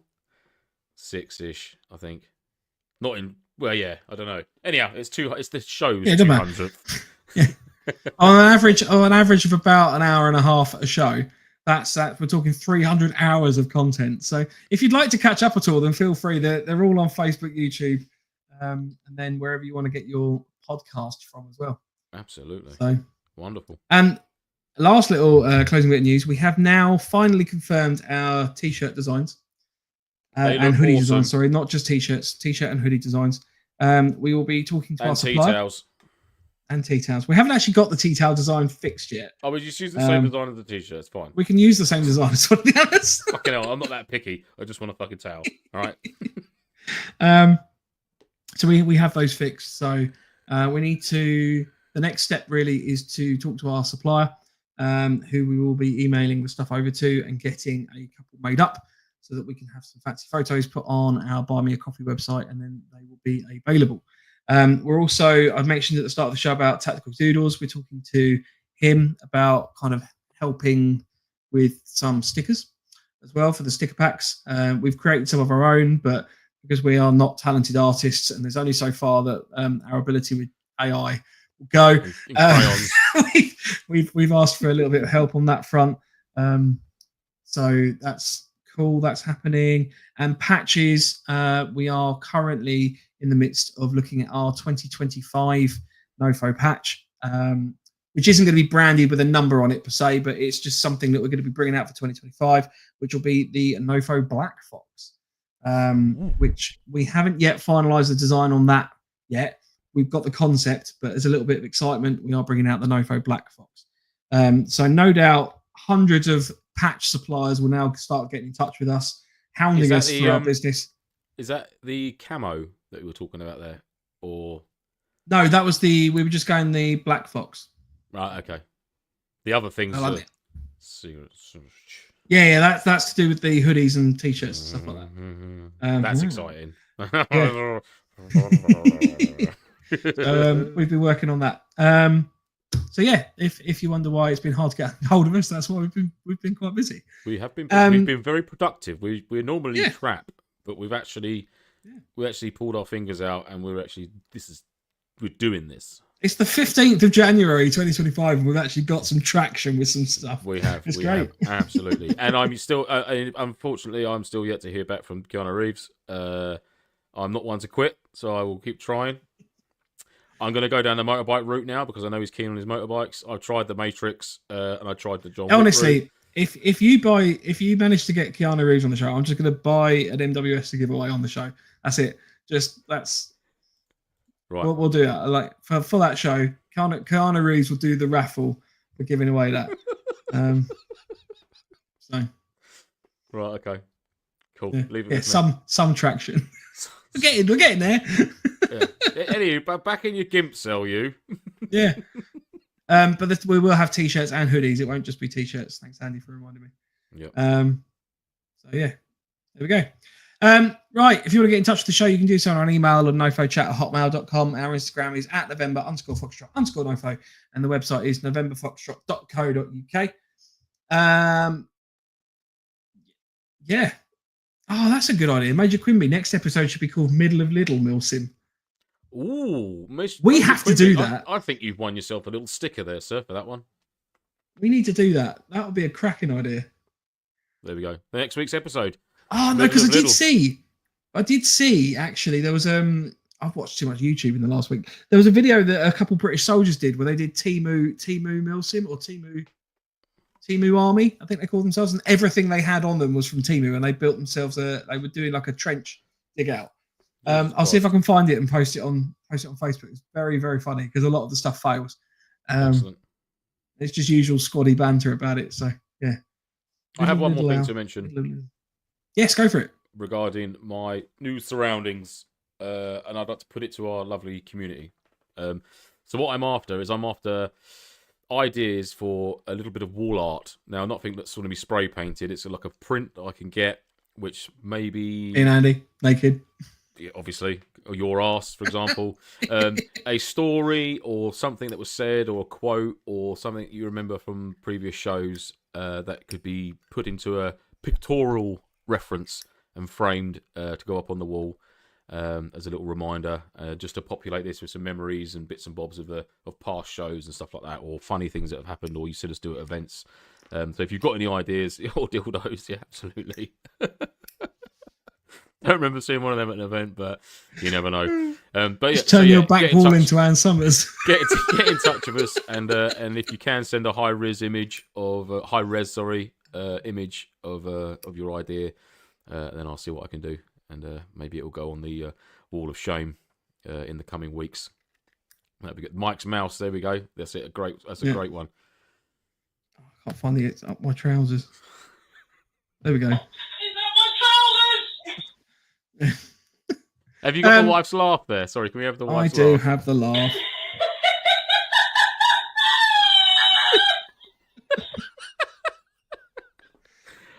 Never fails to cheer me up. No. Right, just lastly, Phil, apologies to you again for uploading a random video in the middle of the week. Just quickly, Mike, have we actually ran on Facebook this evening? Because there's not one...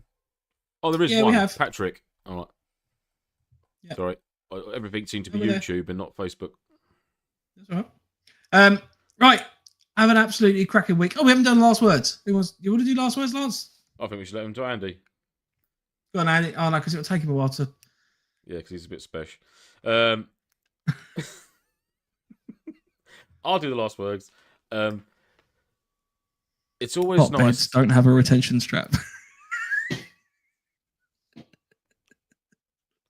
Always make sure you've got a nice place to go and tinker that isn't to the detriment of other people's happiness. That was a weird add-on at the end, but we'll go with it. All right, on that note, thank you for joining us. Don't be a twat. It's a good one. Yeah, don't be a twat. Yeah. Yeah, that's pretty much it. I think we've closed everything off. I've kind of just... It's thrown me that last comment of not to someone else's detriment. Are you going to ponder that for the rest of the evening now? It's going to bother me. Next time you're tinkering, you're going to look around. I'm not upsetting anyone. Am I detrimentally affecting someone else? I don't know. Just shouting out to random people. Are you being detrimentally affected by my tinkering? Do you mind me tinkering here in this park? Stop shouting at my torches. Anyway, say goodbye, Lance. We'll see you all next week. It's not Lance. You've got to say it properly. Although he's not here. Say goodbye, guys. Goodbye, guys. I thought you were going to say goodbye, Lance. We'll see you all next week. Right. Have an excellent week. We will see you Wednesday, 8 o'clock. Same time. Bye-bye. On the flip side, ciao Bella. Stay NoFo.